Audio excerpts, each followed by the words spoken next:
नमस्कार, बहुत स्वागत है आप सभी का। आप देख रहे हैं पहाड़ प्रभात। मैं हूं आपके साथ जया मिश्रा। बुलेटिन की शुरुआत एक बड़ी खबर के साथ करेंगे। बड़ी खबर देहरादून से आपको बता दें, विधायक प्रणव सिंह चैंपियन का टिकट कटेगा। सूत्रों के हवाले से बेहद अहम खबर आपको दे रहे हैं। खानपुर से प्रणव चैंपियन की पत्नी को मैदान में भाजपा उतार सकती है, ये भारतीय जनता पार्टी का प्लान है। सूत्र ये बताते हैं कि प्रणव सिंह चैंपियन का टिकट कट सकता है। खानपुर से उनकी पत्नी को चुनावी मैदान में भारतीय जनता पार्टी उतार सकती है।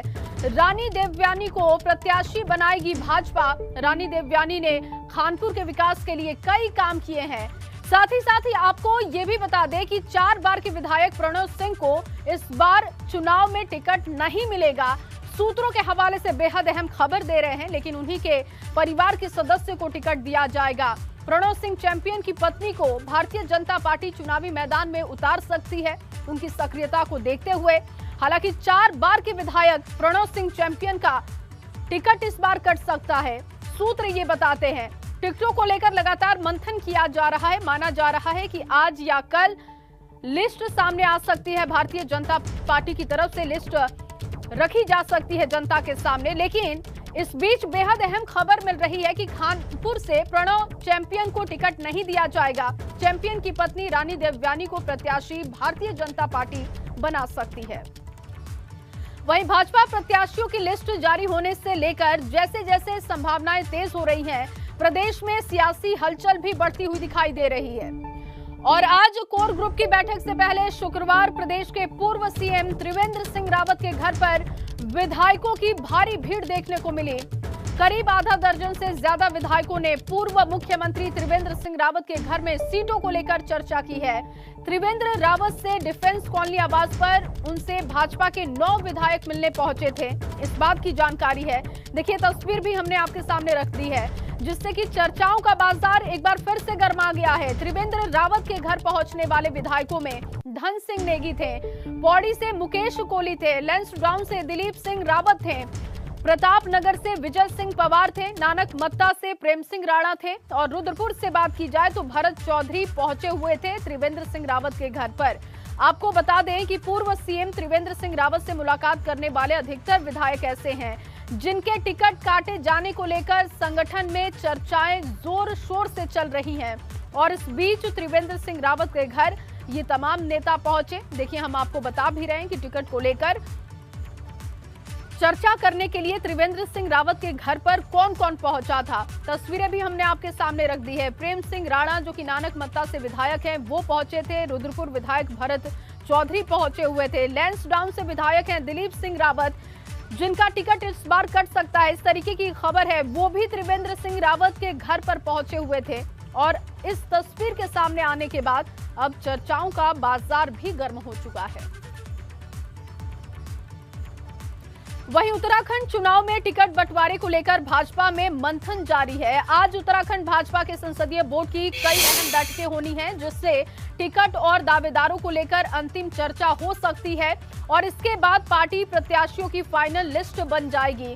भाजपा कोर ग्रुप की पहली बैठक आज सुबह 11 बजे शुरू होगी, जबकि भाजपा चुनाव समिति की अहम बैठक भी होने वाली है, जिसमें चुनाव को लेकर रणनीति पर बात की जाएगी। बताया ये भी जा रहा है कि भाजपा में 70 सीटों के लिए करीब 600 से ज्यादा दावेदारी सामने आ चुकी है। और सूत्रों के हवाले से खबर यह भी है कि भाजपा अपने 10 से 12 सिटिंग विधायकों का टिकट भी काट सकती है। माना जा रहा है कि हर सीट पर 3-3 का पैनल बनाकर उत्तराखंड भाजपा दिल्ली भेज देगी, जिसके बाद नामांकन प्रक्रिया से ठीक पहले प्रत्याशियों के नामों की घोषणा कर दी जाएगी। तो आज भी बैठकों का दौर देखने को मिलेगा। आज सुबह 11 बजे बीजेपी की कोर ग्रुप की बैठक होने जा रही है। वहीं सीएम धामी ने कहा कि भाजपा जल्द ही प्रत्याशियों की लिस्ट जारी करेगी। हल्द्वानी में उन्होंने ये बयान भी दिया कि खटीमा सीट से वो इस बार विधानसभा का चुनाव लड़ेंगे। सुनिए। सिंह धामी कहां से चुनाव लड़ने जा रहे हैं सर? इसमें कोई प्रश्न नहीं है। मैं खटीमा से चुनाव लड़ूंगा। सर वहीं बात करें, लिस्ट कब तक जारी हो रही है? जल्दी होगी। सर किशोर उपाध्याय क्या आपके संपर्क में? क्या किशोर उपाध्याय जल्दी ज्वाइनिंग कर रहे हैं सर? नहीं कोई संपर्क। हमारे यहाँ चूँकि दावेदारों की संख्या काफ़ी ज़्यादा है, क्योंकि हमारी पार्टी इस समय विश्व की सबसे बड़ी पार्टी है, हमारे पास सबसे बड़ा नेतृत्व है नरेंद्र मोदी जी के नेतृत्व में, और हम लोगों ने काम किए हैं। काम के आधार पर हमारे यहाँ पर चूँकि लोकतांत्रिक प्रक्रिया है, सभी कार्यकर्ता अपनी अपनी दावेदारी कर रहे हैं। सभी हमारे ज़िलों से लेकर मंडलों से लेकर सभी की रायशुमारियाँ पहुँच गई हैं। अब युवा मुख्यमंत्री हूँ मैं, तो निश्चित रूप से युवाओं की भागीदारी। और इसी खबर पर ज्यादा जानकारी के साथ विनोद कुमार मेरे सहयोगी देहरादून से लाइव जुड़ चुके हैं। चलिए उनसे बात करेंगे और समझेंगे कि इस वक्त टिकटों के मंथन और उस बीच में आ रही सियासी खबरों पर क्या चर्चाएं उत्तराखंड में हो रही है। विनोद, सबसे पहले तो इसी जानकारी पर जरा विस्तार से आप भी जानकारी दीजिएगा, क्योंकि माना जा रहा है कि इस बार प्रणव सिंह चैंपियन का टिकट कट सकता है। 4 बार से वो विधायक रहे हैं, लेकिन उनकी पत्नी को भारतीय जनता पार्टी चुनावी मैदान में उतार सकती है। सूत्र ये बताते हैं। क्या जानकारी उत्तराखंड में, क्या चर्चा इस खबर को लेकर?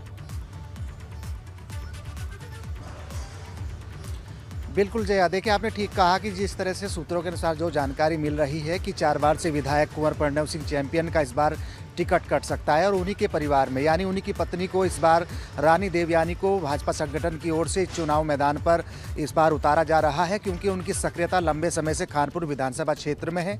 लोगों से मिलनसार और तमाम अपने स्वभाव के कारण वो वहाँ पर प्रसिद्ध है, और जिसके चलते इस बार 5वीं बार उन्हीं के परिवार को टिकट दिया जा रहा है। यानी प्रणव सिंह चैंपियन की पत्नी रानी देवयानी को भाजपा संगठन इस बार चुनाव मैदान में उतार सकती है, और इसके अलावा इस बार 5वीं बार उन्हीं के परिवार से कोई भी जो कैंडिडेट होगा तो उनकी पत्नी ही चुनाव मैदान में होगी। उनकी पिछले लंबे समय से सक्रियता देखी जा रही है, और इस बार उनकी पत्नी को ही चुनाव मैदान में उतारने की जानकारी मिल रही है। हालांकि अभी पुष्टि नहीं हो पाई है, लेकिन सूत्रों के अनुसार ये जानकारी है कि इस बार प्रणव सिंह चैंपियन की पत्नी को ही खानपुर विधानसभा से भाजपा संगठन ने चुनाव लड़ने के लिए पेशकश की है, और उनसे बातचीत भी की है। हालांकि अभी लिस्ट का इंतजार है।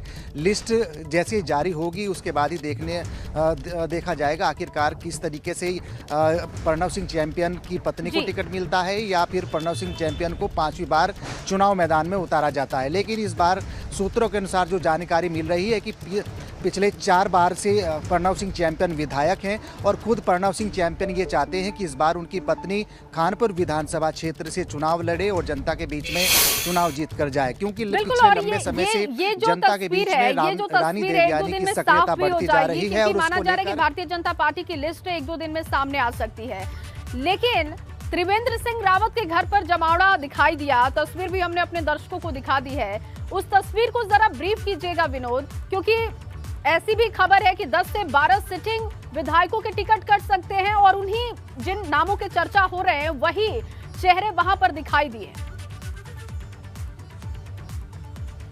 बिल्कुल जया, देखिए आज भाजपा संगठन की 2 महत्वपूर्ण बैठक है। सबसे पहले पार्टी प्रदेश कार्यालय में 11 बजे कोर ग्रुप की बैठक शुरू होगी, और दोपहर 3 बजे चुनाव समिति की बैठक होगी। चुनाव समिति की बैठक में पूर्व मुख्यमंत्री त्रिवेंद्र सिंह रावत भी पहुंचेंगे, और जिनके घर पर ये देर रात मीटिंग चली है, पूर्व मुख्यमंत्री त्रिवेंद्र सिंह रावत है, उनके घर पर 9 विधायक पहुंचे थे, और ये 9 विधायक वो हैं जिनको अंदेशा ये है कि टिकट कट सकता है, चाहे नानकमत्ता के विधायक हो, लैंसडाउन के हो, प्रताप नगर के हों, या फिर तमाम ऐसे विधायक हैं 9 जिनको अंदेशा इस बात का है कि भाजपा संगठन की ओर से उनके टिकट काटे जा सकते हैं। अपनी पैरवी करने के लिए देर रात ये मीटिंग शुरू हुई है। त्रिवेंद्र सिंह रावत से ये 9 विधायक मिले थे, अपनी बात उन्होंने रखी है, और अंदेशा इस बात का जताया जा रहा है कि इन विधायकों के टिकट कट सकते हैं। तो अपनी पैरवी करने के लिए ये पूर्व मुख्यमंत्री त्रिवेंद्र सिंह रावत के उनके आवास मिलने पहुंचे। देर रात तक ये मीटिंग हुई, और उसके बाद ही ये जरूर चर्चा गर्म है कि आखिरकार इतनी बड़ी संख्या में विधायक पूर्व मुख्यमंत्री त्रिवेंद्र सिंह रावत के घर जाकर पहुंचे थे, और ये वही विधायक हैं जिनको अंदेशा इस बात का है कि आखिरकार टिकट कट सकते हैं। नानकमत्ता हो, लैंसडाउन हो, प्रताप नगर हो, या फिर पौड़ी से, तमाम ये विधायक ऐसे हैं जिनको अंदेशा इस बात का हो रहा है कि हमारे टिकट कट सकते हैं। तो अपनी पैरवी करने के लिए त्रिवेंद्र सिंह रावत के घर पर उन्होंने गुहार लगाई है, और जिस तरह से आज कोर ग्रुप की बैठक है, अभी 11 बजे ये कोर ग्रुप आज भी बैठक होने वाली है 11 बजे, जैसा कि आप भी बता रहे हैं कि बैठक शुरू हो जाएगी। कोई इस तरीके की समय सीमा निकलकर अभी सामने आ रही है क्या, कि कब तक ये लिस्ट जारी हो सकती है? बिल्कुल, देखिए जया, अभी मैं सबसे पहले अगर आपको तस्वीरें दिखाऊं तो मैं इस वक्त भाजपा प्रदेश कार्यालय में हूं। आज बड़ा भाजपा संगठन की कई ऐसी महत्वपूर्ण 2 बैठक हैं। सबसे पहले 11 बजे ये बैठक शुरू होगी कोर ग्रुप की, जिसमें जितने भी लोकसभा के सदस्य हैं वो शामिल होंगे और राष्ट्रीय मीडिया प्रभारी और राज्यसभा सांसद अनिल बलूनी के भी देहरादून आने की सूचना है और तैयारी पूरी हो चुकी है। 11 बजे कोर ग्रुप की बैठक शुरू होगी और जैसा कि ये बताएं कि करीब पूरे प्रदेश भर के 13 जनपदों से करीब 600 से ज़्यादा ऐसे उम्मीदवार हैं जिनके नाम यहाँ पर आए हैं, जो दावेदारी कर रहे हैं, उनके नामों पर चर्चा हुई है। आज कोर ग्रुप की बैठक में मंथन होगा और उसके बाद में चुनाव समिति की बैठक भी 3 बजे दोपहर में होनी है। और जया, महत्वपूर्ण यह है कि आखिरकार आज जिस तरह से कोर ग्रुप की इम्पॉर्टेंट मीटिंग है, उसके बाद में चुनाव समिति की मीटिंग है, तो तमाम 3-3 लोगों के पैनल बनाकर पार्लियामेंट्री बोर्ड को सौंप दिया जाएगा और पार्लियामेंट्री बोर्ड की बैठक के बाद में ही आखिर लिस्ट पर मंथन करने के बाद ही लिस्ट ये जारी हो जाएगी। तो महत्वपूर्ण यही है कि आज कोर ग्रुप की बैठक है और दोपहर 3 बजे चुनाव समिति की जो बैठक होने वाली है वो बहुत महत्वपूर्ण है और इसी बैठक के बाद आज जितनी भी बैठकें होंगी उसके बाद लिस्ट जारी हो सकती है, ये उम्मीद कर सकते हैं। बहुत शुक्रिया विनोद आपका तमाम जानकारी के लिए। और उत्तराखंड विधानसभा चुनाव को लेकर कांग्रेस की स्क्रीनिंग कमेटी ने शुक्रवार को लगातार दूसरे दिन भी बैठक की है, जिसमें प्रदेश की सभी 70 विधानसभा सीटों पर प्रत्याशियों के नामों को लेकर करीब सहमति बन चुकी है। कांग्रेस के उत्तराखंड प्रदेश अध्यक्ष गणेश गोदियाल के मुताबिक कई सीटों पर 2 दावेदारों के नाम भी शामिल किए गए हैं और आज होने वाली सीईसी की बैठक में स्क्रीनिंग कमेटी प्रत्याशियों की फाइनल लिस्ट रखने वाली है। सीईसी बैठक की अध्यक्ष सोनिया गांधी हैं और वो इसकी अध्यक्षता आज करेंगी, जो कि फाइनल लिस्ट में प्रत्याशियों के नाम पर मुहर लगाएंगी और इसके बाद कांग्रेस प्रत्याशियों के नामों का ऐलान वो कर देंगी। बैठक के बाद शुक्रवार को पूर्व सीएम हरीश रावत ने खुद के चुनाव लड़ने और सीट को लेकर भी बयान दिया। की बैठक में ये तय हो गया है कि 70 सीटों पर कहीं अधिकांश सीटों पर 1 उम्मीदवार और कुछ सीटों पर 2 उम्मीदवार का पैनल तैयार हो गया है और हम 70 की 70 सीटों का पैनल सीईसी में रखेंगे और उम्मीद करता हूं कि शाम तक ही हमारी एक लिस्ट तैयार हो सकती है। सीएम फेस को लेकर भी बहुत चर्चा चल रही है, तो क्या इस पे बहुत बातें हो चुकी हैं। इसको अब 1 महीने और 2-4 दिन में पता चल जाएगा कि सीएम फेस कौन होगा। तरीके से ये बात चर्चा में चल रही है कि हरीश रावत जी इस बार इलेक्शन लड़ेंगे या नहीं लड़ेंगे। सर, इस चीज पे आप बताइए कि क्या आप इलेक्शन लड़ रहे हैं तो कहां से लड़ रहे हैं? अब मैं कुछ पेंडुलम हो गया हूँ कि मैंने कहा था ना कि जैसा पार्टी कहेगी, तो कुछ ऑप्शंस मेरे दिमाग में हैं, वो मैंने पार्टी के सम्मुख रख दिए हैं, मगर फाइनल जो है आदेश जो पार्टी का होगा उसका पालन करेगा। और इसी खबर पर ज्यादा जानकारी के साथ अविनाश तिवारी दिल्ली से मेरे सहयोगी मौजूद हैं। अविनाश, क्योंकि उत्तराखंड में कांग्रेस ने लगातार मंथन किया और अब माना जा रहा है कि सभी विधानसभा सीटों पर प्रत्याशियों के नामों को लेकर करीब सहमति बन चुकी है, लेकिन सीईसी की बैठक बहुत महत्वपूर्ण रहेगी नामों को फाइनल करने के लिए। क्या खबर है, कब ये बैठक होने वाली है और क्या बैठक के बाद लिस्ट सामने आ सकती है कांग्रेस की? देखिए जय, अगर बात करें तो कांग्रेस पार्टी स्क्रीनिंग कमेटी लगातार उत्तराखंड के जो तमाम सारे उम्मीदवार हैं उनके नाम को लेकर पिछले 2 दिनों से दिल्ली में मंथन कर रही थी। अभी अगर बात करें तो 70 सीटों में प्रत्याशी जो हैं उनका चुनाव कर लिया गया है। कई सीटों पर 1 से अधिक उम्मीदवारों का नाम रखा गया है, जिस पर अंतिम निर्णय कांग्रेस की राष्ट्रीय अध्यक्षा सोनिया गांधी लेगी। आज शाम को 4 बजे से सीईसी की बैठक होगी, जो कि वर्चुअली तौर पर रहेगी, जिसमें अगर बात करें तो उत्तराखंड के प्रदेश कांग्रेस के तमाम सारे नेता रहेंगे, वहीं दिल्ली में सोनिया गांधी समेत तमाम सारे राष्ट्रीय नेता भी मौजूद रहेंगे। उनकी मौजूदगी में सीईसी की बैठक की जाएगी और एक विधानसभा में कौन कौन उम्मीदवार बनाया गया इसको लेकर चर्चा भी होगी। जहां 1 से अधिक उम्मीदवार बनाए गए हैं उनके नामों पर अंतिम फैसला सोनिया गांधी लेंगी कि आखिर कौन वहां से उम्मीदवार होना चाहिए। ऐसी जो जानकारी वो प्राप्त हुई है। इसके साथ साथ जिस तरीके से तमाम सारे राजनेता पार्टी के अपने पुत्र के लिए और अपने रिश्तेदारों के लिए टिकट मांग रहे थे, इस पर स्क्रीनिंग कमेटी के अध्यक्ष अविनाश पांडे ने साफ तौर पर कह दिया था कि 1 फैमिली 1 टिकट हमारा प्लान रहेगा, यानी कि एक परिवार से केवल 1 लोग को ही टिकट मिलेगा। जिसके बाद तमाम सारे राजनेताओं ने अपने पुत्र या रिश्तेदारों के लिए टिकट न मांगने पर सहमति जता दी थी, जिसके बाद उम्मीदवारों का चयन कर लिया गया है और आज 4 बजे सीईसी की बैठक होगी, जिसमें सोनिया गांधी अंतिम मुहर लगाएंगी।